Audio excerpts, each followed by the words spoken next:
Everything was once only imagined. Now tonight, find out exactly what you, not what they think you ought to want, what you want. Ask no one's permission. You don't need any man's permission. You don't need your own decision. What do I want? Now, what would it be like if it were true?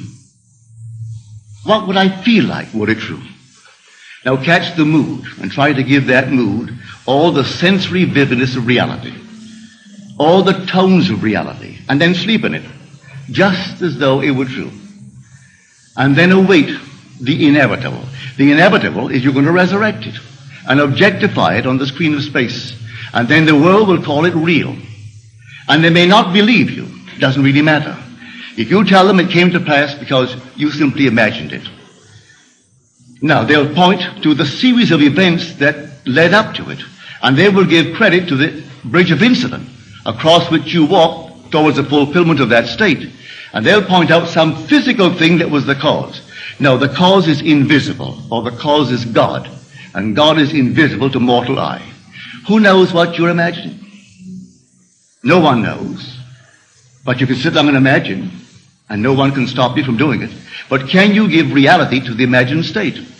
If you do, yes, a bridge of incident will appear in your world.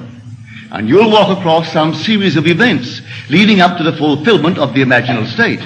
But don't give causation to any physical step that you took towards the fulfillment of it. You imagined yourself having a marvelous business. And then comes the day a building is for sale, and you haven't a nickel towards it. And not a total stranger, but a man comes in and asks you quite in a friendly manner, are you going to buy it? And knowing you don't have a penny, you say to him, as you would a friend to a friend, with what? And then he said, well, I have money. It's only in the bank drawing nothing. You say, but I have no collateral. But he said, I've watched you. You're an honest person. Your family, they're honest. I think they are. Would you like me to buy it for you? I'll get my lawyer to bid for it. If they knew that I'm bidding, that I have money, they'll bid me up. And so I get it at the very lowest price by getting a lawyer who represents more than one client, and they do not know who he represents, and he'll bid for it. Are you willing to take it regardless of the price? And you say, yes, I'll take it. But I have no collateral. All I need is your signature, that you will simply pay 6% on whatever the price is, and then reduce that principal over a period of 10 years. Agreed? Yes. But then sign this, and we'll see if we can buy it. That day, you owned the building. And you didn't have one nickel when you owned the building that day. You only had your signature on a piece of paper. At the end of 10 years, you repaid the man his principal. You reduce it every year, paying him 6% on the remaining principal, and reduce the entire thing at the end of 10 years. That man dies 20 years later and leaves you $150,000 in cash, tax-free, and a couple of homes and many personal belongings. In the meanwhile, you continue in that business, and it multiplies and multiplies. And that year was 1922, 1924. This is now 1968. That building, I'm speaking factually, that building in 1924 is now gone. He paid only $50,000 for it. It was repaid and repaid. A bank 3 years ago bought the property, because the building was rotted, bought the property for $840,000 in cash and no capital gain. From $50,000 to $840,000. In the meanwhile, the business has expanded into all the other islands, so that today you couldn't buy them out for $15 million. All in imagination. And this goes back to the imagination that preceded this man's offer to buy the building. For the young man seeing this building and entertaining a thought that the present owners deceived his father, and through deception got him out of a partnership, a junior partnership. And he was moved not to get even, but to prove that he really had something within him and could be a success in spite of their deception. And so every day he would see on that marquee not their name, but his own family's name. And he would see it in his mind's eye, because you could not take their name and transliterate it and make it spell this man's family's name. But he saw it. And in his mind's eye, he saw that name, which, if true, would imply the family owned it. He did it every day, twice a day, for 2 years. And then came this sudden, out of the nowhere. And the whole thing was made possible, and today they're all over the islands. And they have no partners. They've never taken in one partner, never sold one bit of stock outside of a family ownership. All by imagination. Now, I know what I'm talking about because I am a member of that family. I'm speaking of my own family. This is not hearsay. I know it. My second brother, Victor, was the one in whose imagination this whole thing began to bloom.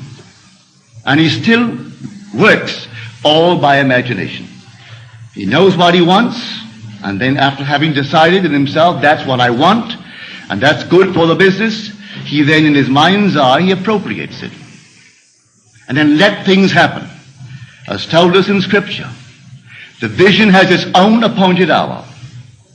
It ripens, it will flower. If it be long, then wait, for it is sure, and it will not be late. Read that in the book of Habakkuk. Here is the true translation of that passage in Habakkuk. So when you know what you want, remain faithful to that assumption.